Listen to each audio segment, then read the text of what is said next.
Hello friends, welcome to my YouTube channel defence of education में आपका स्वागत है। तो फ्रेंड्स, ये टॉप क्वेश्चन मैं आपके लिए लेके आया हूँ पॉलिटिकल के, जो कि आपके किसी भी प्रकार के एग्जाम तैयारी के लिए बेस्ट रहने वाले हैं। तो पहले क्वेश्चन की तरफ बढ़ते हैं।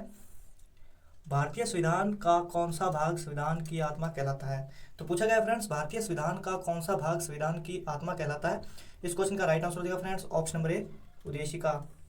याद रखिएगा दोस्तों, उद्देशिका। अगला क्वेश्चन, भारत के मूल संविधान में कुल कितनी अनुसूचियां थी?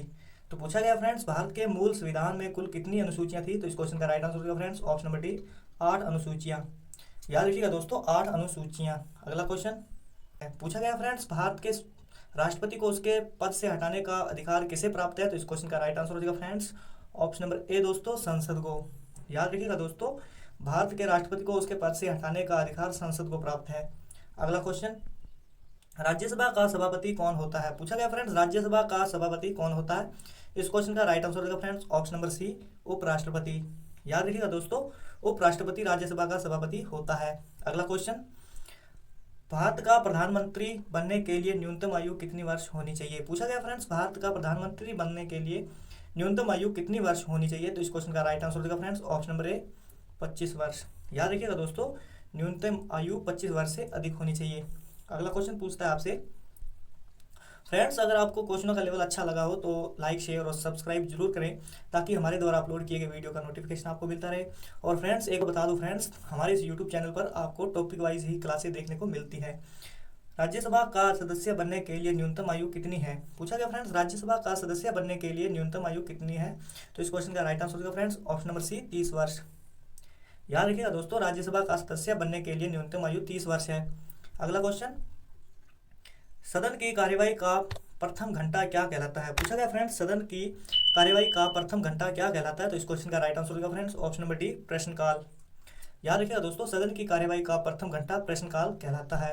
अगला क्वेश्चन, संविधान सभा का स्थायी अध्यक्ष किसे चुना गया था? पूछा गया फ्रेंड्स, संविधान सभा का स्थायी अध्यक्ष किसे चुना गया था? तो इस क्वेश्चन का राइट आंसर होगा friends option number A, doctor Rajendra Prasad. याद रखिएगा दोस्तों, संविधान सभा का स्थायी अध्यक्ष डॉक्टर राजेंद्र प्रसाद को चुना गया था। अगला क्वेश्चन, भारत का संविधान कब स्वीकार किया गया? पूछा गया फ्रेंड्स, भारत का संविधान कब स्वीकार किया गया? तो इस क्वेश्चन का राइट आंसर होगा फ्रेंड्स ऑप्शन नंबर बी, 26 नवंबर 1949 को। याद रखिएगा दोस्तों, 26 नवंबर 1949 को किया गया था। ये थोड़ा टाइपिंग में मिस्टेक हो गया फ्रेंड्स, 1949 को किया गया था। अगला क्वेश्चन पूछता है आपसे, भारतीय संविधान में मूल कर्तव्यों का प्रावधान किस देश के संविधान से प्रेरित है? पूछा गया फ्रेंड्स, भारतीय संविधान में मूल कर्तव्यों का प्रावधान किस देश के संविधान से प्रेरित है? तो इस क्वेश्चन का राइट आंसर होगा फ्रेंड्स ऑप्शन नंबर डी, रूस से।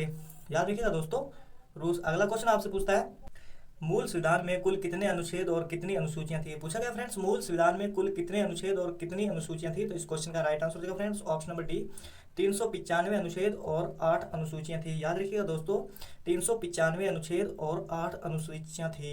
ये क्वेश्चन इंपॉर्टेंट है फ्रेंड्स, इसको आप डबल मार्क कर लीजिएगा।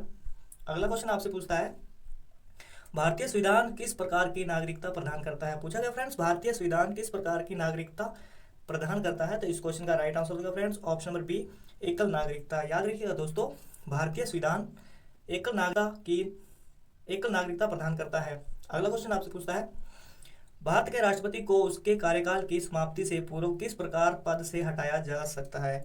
तो फ्रेंड्स, ये क्वेश्चन कई बार एग्जाम में पूछा गया है, इस क्वेश्चन को आप डबल मार्क कर ले, ये वेरी वेरी इंपॉर्टेंट क्वेश्चन है। तो इस क्वेश्चन का राइट आंसर होगा फ्रेंड्स ऑप्शन नंबर बी, महाभियोग द्वारा। याद रखिएगा दोस्तों, भारत के राष्ट्रपति को उसके कार्यकाल की समाप्ति से पूर्व महाभियोग द्वारा हटाया जा सकता है। अगला क्वेश्चन आपसे पूछता है, भारत का राष्ट्रपति अपना त्यागपत्र किसको संबोधित करके देता है?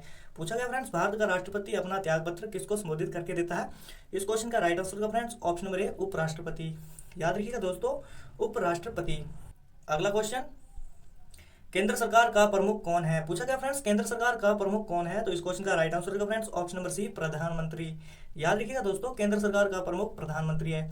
अगला क्वेश्चन, संविधान के किस अनुच्छेद में मंत्रिमंडल शब्द का प्रयोग किया जाता है? पूछा गया फ्रेंड्स, संविधान के किस अनुच्छेद में मंत्रिमंडल शब्द का प्रयोग किया जाता है? तो इस क्वेश्चन का राइट आंसर होगा फ्रेंड्स ऑप्शन नंबर ए दोस्तों, अनुच्छेद 352 3 में। याद रखिएगा दोस्तों, अनुच्छेद 352 3 में। अगला क्वेश्चन आपसे पूछता है, भारत का सर्वोच्च विधि अधिकारी कौन होता है? पूछा गया फ्रेंड्स, भारत का सर्वोच्च विधि अधिकारी कौन होता है?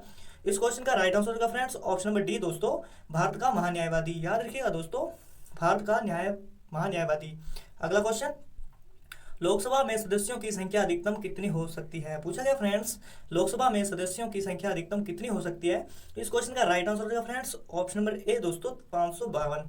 याद रखिएगा दोस्तों 552 लोकसभा में सदस्यों की संख्या अधिकतम हो सकती है। अगला क्वेश्चन, संसद के किस सदन का अध्यक्ष उसका सदस्य नहीं होता है? पूछा गया फ्रेंड्स, संसद के किस सदन का अध्यक्ष उसका सदस्य नहीं होता है? तो इस क्वेश्चन का राइट आंसर होगा friends option number D Rajya Sabha का। याद रखिएगा दोस्तों राज्यसभा का। अगला क्वेश्चन, लोकसभा की वर्तमान में सदस्य संख्या कितनी है? पूछा गया फ्रेंड्स, लोकसभा की वर्तमान में सदस्य संख्या कितनी है? तो इस क्वेश्चन का राइट आंसर होगा फ्रेंड्स ऑप्शन नंबर बी 545। याद रखिएगा दोस्तों 545। अगला क्वेश्चन, संसदीय व्यवस्था में शून्यकाल किस देश की देन है? पूछा गया फ्रेंड्स, संसदीय व्यवस्था में शून्यकाल किस देश की देन है? तो इस क्वेश्चन का राइट आंसर होगा फ्रेंड्स ऑप्शन नंबर ए भारत की।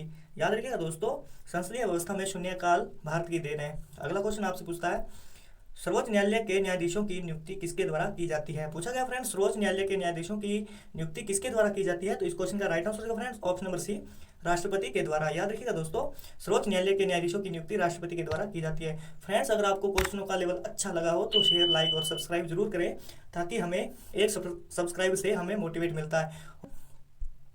अगला क्वेश्चन, भारतीय संविधान सभा के संवैधानिक सलाहकार कौन थे? पूछा गया फ्रेंड्स, भारतीय संविधान सभा के संवैधानिक सलाहकार कौन थे? इस क्वेश्चन का राइट आंसर होगा friends option number D sir BN. Rao.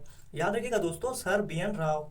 अगला क्वेश्चन, संविधान के प्रथम अनुच्छेद के अनुसार भारत होगा। पूछा गया फ्रेंड्स, संविधान के प्रथम अनुच्छेद के अनुसार भारत होगा।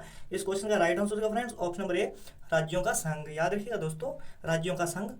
अगला क्वेश्चन आपसे पूछता है, भाषा के आधार पर भारत में सर्वप्रथम किस राज्य का गठन किया गया? पूछा गया फ्रेंड्स, भाषा के आधार पर भारत में सर्वप्रथम किस राज्य का गठन किया गया है? इस क्वेश्चन का राइट आंसर होगा फ्रेंड्स ऑप्शन नंबर बी दोस्तों आंध्र प्रदेश। याद रखिएगा दोस्तों, आपको याद रखना है भाषा के आधार पर भारत में सर्वप्रथम आंध्र प्रदेश राज्य का गठन किया गया। तो फ्रेंड्स ये थे हमारे टॉप 25 क्वेश्चन जो कि आपके एग्जाम के लिए इंपॉर्टेंट रहने वाले हैं, और आप एंड तक बने रहें तो हमारे चैनल को सब्सक्राइब कर लें, ताकि हमारे द्वारा अपलोड किए गए वीडियो का नोटिफिकेशन आपको मिलता रहे। तो मिलते हैं नेक्स्ट वीडियो में, धन्यवाद।